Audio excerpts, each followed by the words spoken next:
Hi everybody, I'm Bill Whittle, and this is the Firewall.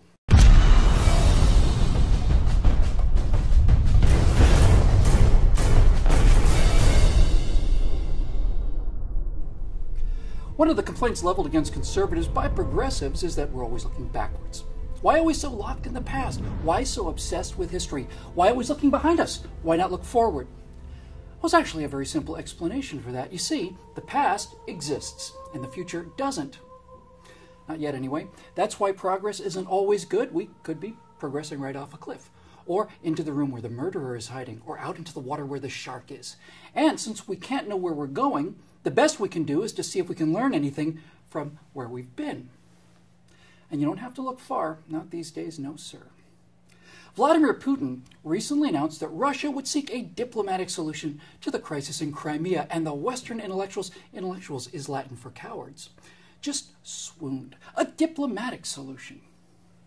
All throughout the mid to late 1930s, the Wolf, Adolf Hitler, Wolf was a code name that he kept for his entire career as Führer dictator, bullied people and broke things. And the decent, civilized leaders of England and France simply wrung their hands and wrote harshly worded diplomatic cables and made vague threats of sanctions and all the rest.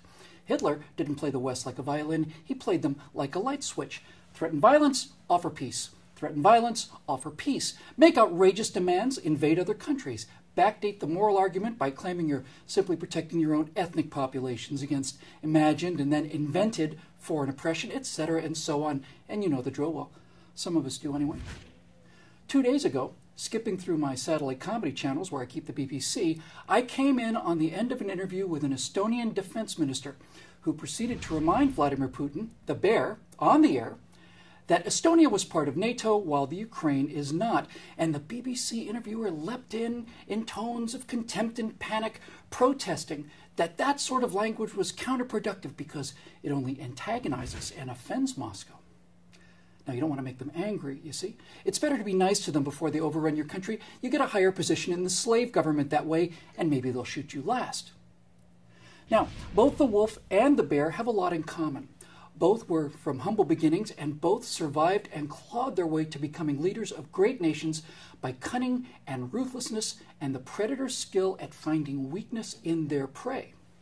Both, without question, have personally ordered the murder of political opponents. Both, and this is important, led nations that were filled with bitterness over lost glory. Both fostered intense hatred of outsiders, and both promised to restore their national honor through military conquest. And most importantly, both the wolf and the bear represent nations with the exceedingly dangerous combination of resentment, envy, shame, and unspoken but pervasive inferiority. Now, opposing the wolf and the bear, two lambs. Facing the wolf, Neville Chamberlain, a proud, self-centered man consumed with his own sense of self-importance, not terribly perceptive or terribly interested in much of anything other than his own place in history as a result of his domestic social reforms. Facing the bear, ditto. Hitler saw a vain and timid man who clutched at a piece of paper so that he didn't have to look at what was behind it. Putin sees a man-child who's put in his place by one of the women that have always told him what to do. Now, unknown to the cowards of Munich, in fact not discovered until the flames of civilization had been put out and the wreckage of the world cleared, we have information from our look backwards, because after the lion replaced the lamb and the wolf was finally beaten, records came to light from OKW, that's Oberkommando der Wehrmacht, the German High Command. Before Poland, before Czechoslovakia, before the Sudetenland, before the annexation of Austria, before all of the threats of violence, followed by offers of peace, Adolf Hitler dipped his toe in the water of Western resolve by sending a few lightly armed troops into the demilitarized Rhineland in violation of the Treaty of Versailles.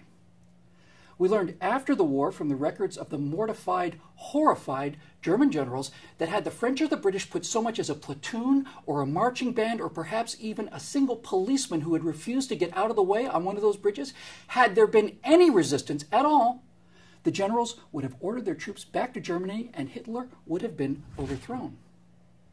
Is that possible? Could a platoon or even a single policeman have stopped World War II? Yes, without question. Hitler himself admitted it afterwards.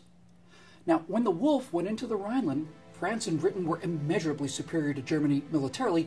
Even if the Germans had not backed down, the Allies could have brushed them aside in a few days. But in the 3 years between the Rhineland and the start of World War II in Europe, the wolf got stronger and stronger as the lambs got weaker and weaker. And those of us backward lookers see the bear arming daily as we make drastic cuts in our own defense forces, and it looks sickeningly familiar to us as we bleat in impotent protest. But wolves and bears know what lambs sound like, and those of us who do in fact learn the lessons of history will have to stand by once again and watch as those who don't are doomed to repeat it. Oh, and please subscribe to our YouTube channel and visit us at truthrevolt.org.